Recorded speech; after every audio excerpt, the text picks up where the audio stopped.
Hello mga mamis, for today's video, ito na yung duckling cake. Hindi ko na pinakita sa inyo kung paano ko ginawa yung cake. Siyempre, same lang naman sa una kung paano ko ginawa. Yung drip na yan is white chocolate nga pala. Tapos Mayfair yung ginagamit ko pag sa drip kasi mas maganda talaga siya. And gamay ko na yun sa Mayfair. Tapos mas maganda siya compare doon sa buried na one time ginamit ko. Yan nga pala, maliliit na marshmallow. So, ganyan lang yan siya. Nilagay ko na siya. Tapos, yung inspo neto is kulay blue kasi parang male celebrant siguro siya.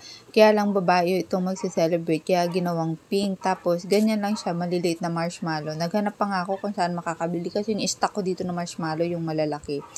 Yung duckling nga pala, pinakita ko na din sa inyo kung paano ko siya ginawa. Sobrang cute talaga tong duckling na to. Tapos yung mga flower na yan, ako lang nag-decide na lagyan siya para kahit papano mas cute tignan for first birthday ni Celebrant. So, ito na yung kanyang pinaka-final outcome. Ako din yung gumawa lang ng topper mano-mano kong kinat-out yan. So, yun lamang mami. Salamat sa inyo. Paalam. Ciao!